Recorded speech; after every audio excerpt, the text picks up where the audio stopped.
Hello everyone, कैसे हैं आप सभी। उम्मीद है आप सब बहुत अच्छे होंगे और उम्मीद करती हूँ कि आप सभी ने अपनी प्रिपरेशन कर ली होगी एग्जाम हॉल में जाने के लिए, मतलब एग्जाम देने के लिए। आज आप लोगों का एग्जाम है तो ज़्यादा मैं वक्त लूंगी नहीं। सबसे पहले पूरे एल्यूरिंग शिक्षा द्वार परिवार की तरफ से आपको ऑल द बेस्ट। और इस वीडियो में मैं कुछ खास टिप्स बताने के लिए आई हूँ, क्योंकि मुझे पता है आज आप बहुत बिजी होंगे, कुछ बच्चे ट्रैवल कर रहे होंगे और कुछ बच्चे रिवीजन कर रहे होंगे। तो वीडियो लाने का पर्पस है आप लोगों को थोड़ा सा मोटिवेट करना और कुछ ऐसे टिप्स बताना जो अमूमन बच्चे गलतियां करते हैं। और अगर आप ये वीडियो देख रहे हैं तो आप ये गलती ना करें। सबसे पहले तो यह है कि जब आप तैयारी कर रहे होते हैं तो आप अकेले होते हैं, आप बंद रूम में अपनी तैयारी कर रहे होते हैं। आपको नहीं पता बाहर और कितने ऐसे बच्चे हैं जो है सेम एग्जाम की तैयारी कर रहे हैं। अब जब आप एग्जाम हॉल में जाने से पहले जब आप सेंटर पे पहुंचेंगे तो वहां पर बहुत ज्यादा आपको भीड़ नजर आएगी। तो आपके दिमाग में सबसे पहले ये क्लिक कर सकता है कि इतनी ज्यादा भीड़ मींस इतना ज्यादा कंपटीशन है, पता नहीं मेरा होगा या फिर नहीं होगा। तो घबराने वाली बात बिल्कुल भी नहीं है। एक चीज मैं आपको बता दूं, रियलिटी है ये।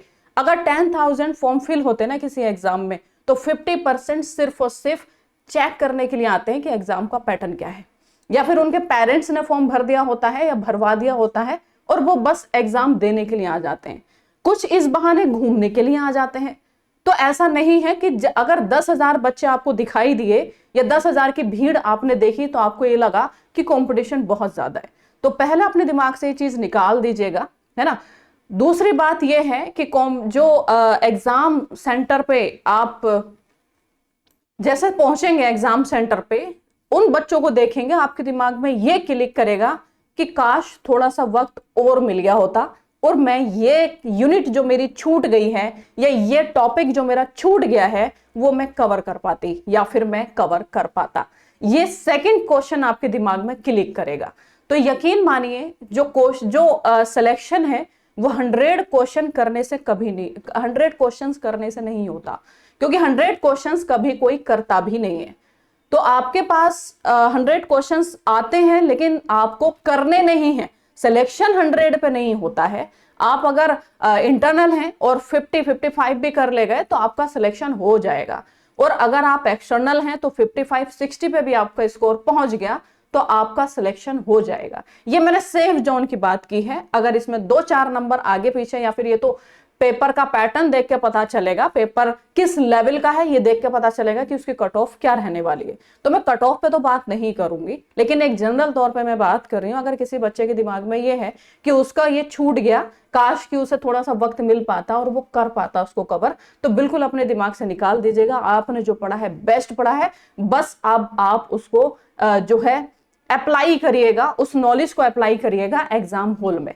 तो कैसे करना है एग्जाम हॉल में अप्लाई, इस स्ट्रेटेजी को मैं खास यहां पर बताने के लिए आई थी। तो मोरल डाउन नहीं करना भीड़ को देख के। अगर आपने पढ़ा है, अगर किसी बच्चे का कोई टॉपिक छूट गया है तो 100% सिलेबस कभी किसी का पूरा नहीं होता। इस बात को अपने दिमाग से निकाल दीजिएगा। क्लियर। आपने जो पढ़ा है बहुत अच्छा पढ़ा है, बस आप एग्जाम देने जाइए फुल कॉन्फिडेंस के साथ, भीड़ को देख के घबराना नहीं है। दूसरी बात, जब आप एग्जाम हॉल में जाएंगे तो खास चीज का ध्यान रखिएगा, आप अपने साथ रास्ते के लिए पानी की बोतल लेकर जाएंगे। पानी की बोतल लेकर जाएंगे। हालांकि वहां भी वाटर कैंप लगे होते हैं, कुछ लोग लगाते हैं, प्लस एग्जाम सेंटर पे आप रूम के अंदर भी आपको पानी मिल जाएगा, लेकिन रास्ते के लिए या फिर आप पहले पहुंच गए और वहां बैठने के लिए आपको पानी लेकर जाना है, खुद की बोतल लेके जानी है। क्लियर। अब चलो ये भी ठीक है, एग्जाम हॉल में जब आप जाएंगे तो एग्जाम थोड़ा सा टाइम से पहुंचिएगा, है ना, टाइम से पहुंचिएगा, 5-10 मिनट पहले पहुंचिएगा। एंट्री लेने के बाद सुकून से अपनी चेयर टेबल पे बैठ जाना है और गहरी सांस लेनी है। इससे क्या होगा कि जो अनकंफर्टेबल सा फील होता है एग्जाम से पहले, वो आप नॉर्मल हो जाएंगे। क्या हो जाएंगे? नॉर्मल हो जाएंगे। थोड़ा सा सांस लेंगे, गहरी सांस, फिर सोचेंगे थोड़ा सा कि आपको एग्जाम जो आपने पढ़ा है आज उसका क्या है, दिन है, आज उसको अप्लाई करना है। क्लियर। अब आपके एग्जाम में निगेटिव मार्किंग है ना। तो एग्जाम जैसे ही आपको पेपर मिलेगा तो सेम स्ट्रैटेजी नहीं होनी चाहिए। एग्जाम 2 घंटे का है। सिलेबस में आपके अगर मैं बात करूं तो इंडो इस्लामिक है, इंग्लिश है, रीजनिंग है और जीएस जीके है। तो सेम स्ट्रैटेजी आपकी 2 घंटे की नहीं होनी चाहिए कि आप लगाते जा रहे हैं, क्वेश्चन लगाते जा रहे हैं, है ना, क्योंकि निगेटिव मार्किंग है, थोड़ा सा ख्याल रखिएगा। आपको टोटल यहाँ पर 4 राउंड लेने हैं। क्या लेने हैं? 2 घंटे में 4 राउंड लेने हैं। पहला राउंड जो होगा आपका वो होगा कॉन्फिडेंस लेवल वाला राउंड। वो कैसे? आप पेपर पढ़ेंगे और पेपर में ऐसे क्वेश्चन जो पहली बार में ही आपसे हो जा रहे हैं, कुछ थिंक नहीं करना पड़ेगा, डायरेक्ट आपको क्वेश्चन का आंसर दिख जाएगा कि इसका आंसर ये है, आपको वो टिक करते चलना है अपने पेपर में। क्लियर? और OMR में भी साथ के आपको फिल करते चलना है, क्योंकि बहुत सारे बच्चे ये करते हैं कि अपने पेपर में पहले वो सॉल्व कर लेते हैं सारे का सारा, और जैसे OMR में भरते हैं टाइम पूरा हो जाता है, उनकी OMR छीन ली जाती है। आपके साथ ऐसा ना हो, इसके लिए ख्याल रखिएगा। पहले राउंड में जब आप काम कर रहे होंगे, पेपर पढ़ रहे होंगे, तो कुछ क्वेश्चंस ऐसे होंगे जो आपसे आंसर आ रहा होगा, थिंक नहीं करना पड़ेगा, 1 सेकंड भी थिंक नहीं करना पड़ेगा, डायरेक्ट आपको आंसर आ जाएगा, तो उसको आपको फिल करते चलना है। पहला राउंड, फिर आप काउंट कर लेंगे कि कितना हो गया है। ऐसे आपको अगर 20-25 भी क्वेश्चंस हो गए या 30 भी क्वेश्चंस आपने ऐसे कर लिए, तो यकीन मानिए आप सिलेक्शन के बहुत करीब हैं। अगर आपसे ऐसे 5-10 ही हो पाए हैं तो थोड़ा सा मुश्किल है, लेकिन अगर आप 25-30 कर ले गए तो यकीन मानिए, 20+ भी कर ले गए तो यकीन मानिए आप सिलेक्शन के बहुत करीब हैं। ठीक है? क्योंकि मैं इसलिए बोल रही हूँ क्योंकि निगेटिव मार्किंग है, सारे का सारा आपको नहीं लगा के आना है।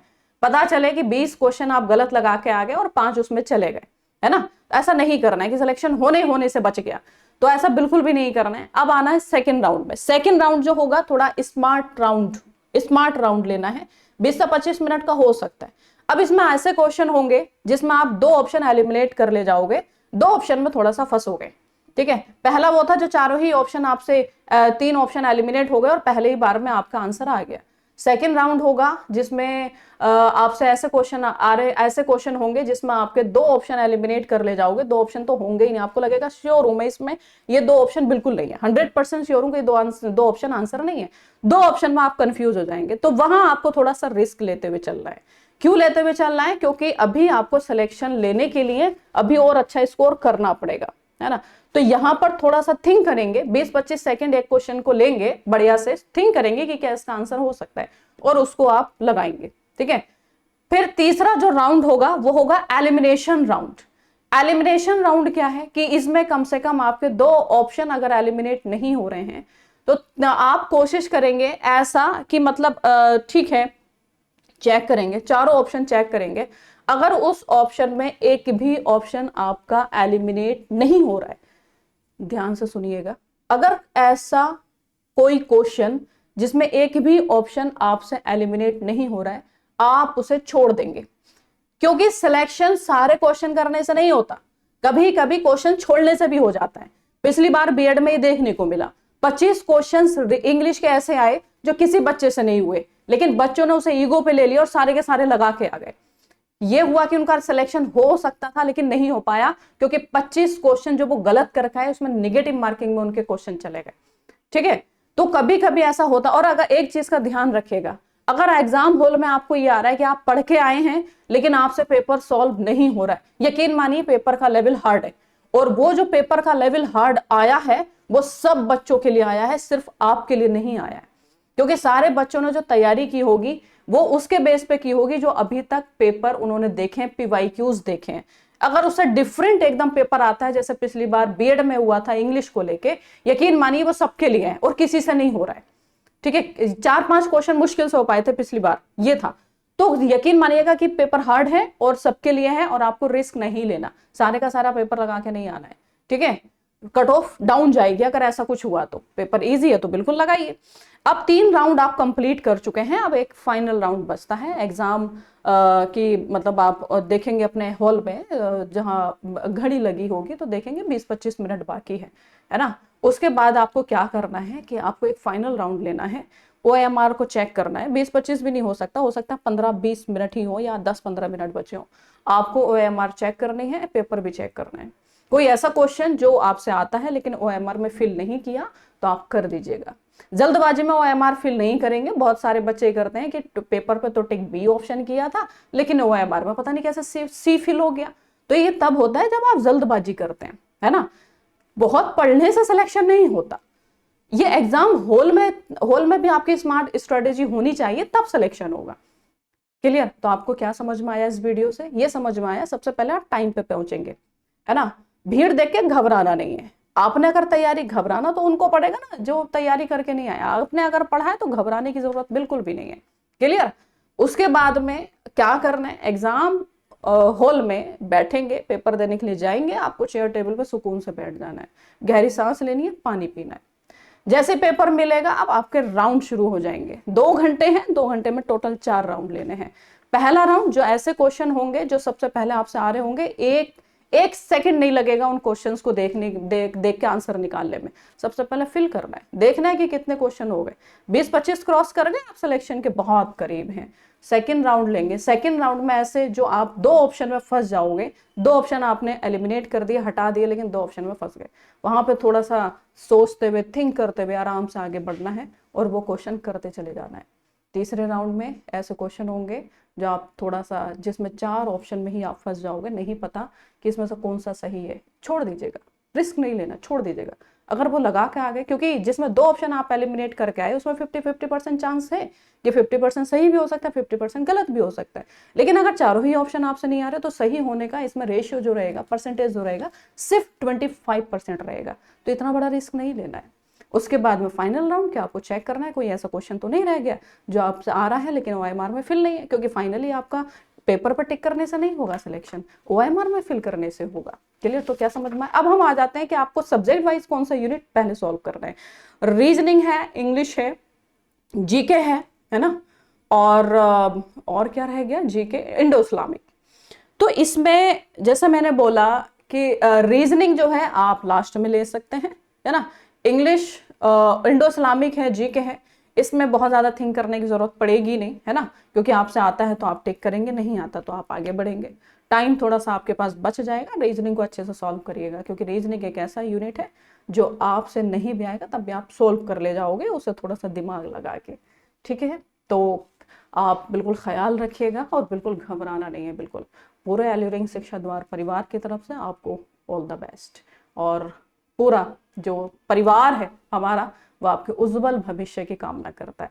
आज आपका दिन है, आपने जितना पढ़ा आप यकीन कर रखिएगा, अपने पे यकीन रखिएगा, अपने खुदा पे यकीन रखिएगा। ठीक है? अपनी अपनी मेहनत पे यकीन रखिएगा। फील्ड जो कहते हैं ना कि जो युद्ध है वो सबसे पहले दिमाग से लड़ा जाता है, दिमाग में लड़ा जाता है। इसका मतलब ये है कि आप अगर फील्ड देख के घबराए नहीं तो आप बहुत करीब हैं अपने सिलेक्शन के, अगर आप अच्छे से पढ़ के गए हैं। ठीक है? तो चलिए मिलते हैं आप लोगों से, आपके एग्जाम सेंटर पे भी आना होगा और उसके बाद में आंसर की के लिए हम फौरन लाइव आएंगे। तो टाइम रहेगा 6:20। तो ख्याल रखिए अपना और अच्छे से पेपर देकर आइए, देखते हैं पेपर का लेवल क्या होता है और जो भी आता है बेहतर होगा, जो भी होगा बेहतर होगा, घबराने की जरूरत बिल्कुल नहीं है। All the best.